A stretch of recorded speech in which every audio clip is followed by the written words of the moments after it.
Have you ever pondered the concept of Tao and impartiality? Let's take a journey on this ancient path together, exploring its principles and how they can shape our perspectives. Tao, also known as Taoism, is a philosophy that originated in China over 2,000 years ago. It was first introduced by Lao Tzu, a sage whose teachings have resonated through the ages. Tao is more than just a philosophy, however. It's a way of living, a path that encourages us to harmonize with the natural world, to move with the flow of life rather than against it. At the heart of Tao is the notion of simplicity, of living without unnecessary complexities. It teaches us to be in tune with the rhythms of nature, to be content with what we have, and to find joy in the simple things in life. Now, let's delve into the concept of impartiality in Tao. Imbued in the teachings of Tao is the idea of treating all life forms equally. It's like the air we breathe or the rain that falls from the sky, indiscriminate and available to all. In the eyes of Tao, no one is superior or inferior. All creatures, from the tiniest insect to the largest mammal, are regarded as equal, each playing a vital role in the grand scheme of life. Tao teaches us to shun favoritism, to treat each life form with the same respect and reverence. This impartiality isn't just about fairness, it's about recognizing the interconnectedness of all life forms. It's about understanding that every creature, every plant, every stone has its place and purpose in this world. This philosophy pushes us to eliminate judgments and avoid the idea of being special. It encourages us to share generously, to be kind and compassionate, to live in harmony with all beings. Tao, a philosophy of harmony, doesn't favor one life form over another. It invites us to embrace impartiality, just like how rain falls equally on all. So let's take this journey together, exploring the principles of Tao and embracing the philosophy of impartiality. Ever wondered why Lao Tzu used straw dogs as a symbol in Tao? This seemingly innocent question actually unlocks a profound understanding of Taoist philosophy. You see, straw dogs were used in ancient Chinese ceremonies. They were revered, respected, and celebrated during the ritual, but once the ceremony was over, they were discarded without a second thought. Now, you might be asking, what does this have to do with the Tao? Well, this is where the beauty of symbolism comes into play. The straw dogs represent the Tao's approach to existence, an approach of reverence, respect, and then release. The Tao doesn't cling, doesn't hoard, doesn't favor. It treats all beings, whether humans, animals, or plants, with the same impartiality. But what does this mean for us? As we align ourselves with the Tao, we learn to value all life forms equally. Just like the straw dogs, we appreciate their existence, their essence, without clinging or showing favoritism. We learn to respect the flow of life, understanding that everything has its time and place. Why is this important? It's because when we start favoring one thing over another, we create imbalance. We disturb the natural flow of energy. This is not the Taoist way. Tao encourages us to embrace the diversity of life, to respect all forms of existence, and to release them when their time comes. This is not just about physical forms. It's also about our thoughts, our emotions, our experiences. We respect them, we acknowledge them, but we don't cling to them. We let them flow naturally, just as the Tao does. Remember the straw dogs. They were not less important because they were discarded after the ceremony. Their value was in their role, their contribution to the ritual. And just like them, every form of life, every thought, every emotion has its value, its role in the grand scheme of things. The Tao is like a straw dog, treated with reverence during ceremonies, but discarded afterwards. And just like that, Tao encourages us to value all life forms without clinging or favoritism. So, what happens when we hoard the Tao's energy, and how does living in harmony with it affect our lives? Let's delve into this. Imagine the Tao's energy as a vast, never-ending river. It's there for all, flowing freely, providing sustenance and life. But what if someone decided to build a dam, hoarding the water for themselves? The river would dry up downstream, causing a shortage, devastation, and imbalance. This is akin to hoarding the Tao's energy. It may seem beneficial in the short term, but ultimately it leads to an imbalance, causing shortages and disharmony in our lives and the world around us. Now, let's consider the alternative: living in harmony with the Tao. This is like letting the river flow freely, using its water judiciously, and sharing it equitably. When we live in harmony with the Tao, we allow its energy to flow through us, nourishing us and those around us. We become conduits of this divine energy, embodying its principles of balance, harmony, and impartiality.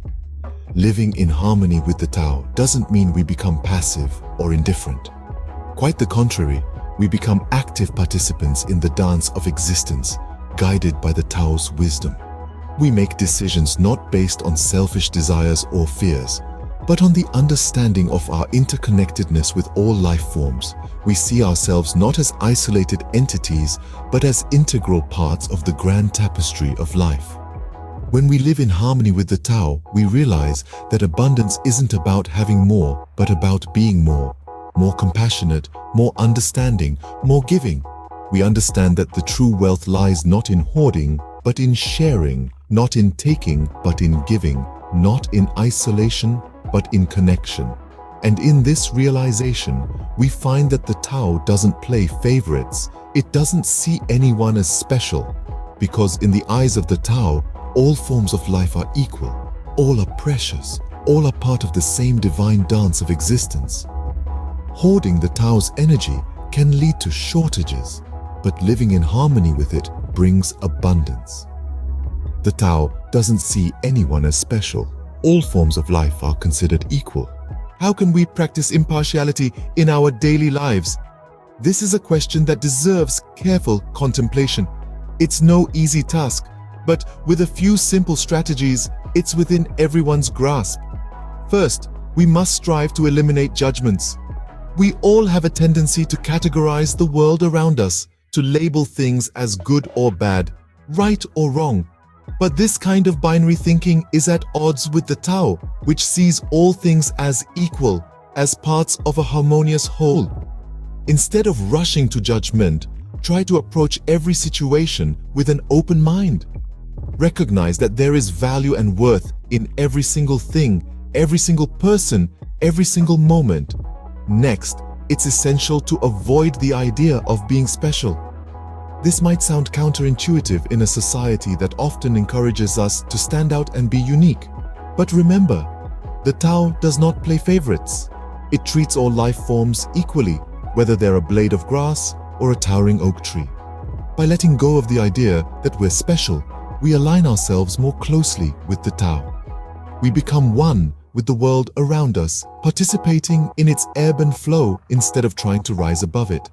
Finally, practice generosity. Generously sharing what we have, be it material possessions, time, or knowledge, allows us to live in harmony with the Tao. It's a form of release, a way of giving back to the world that sustains us.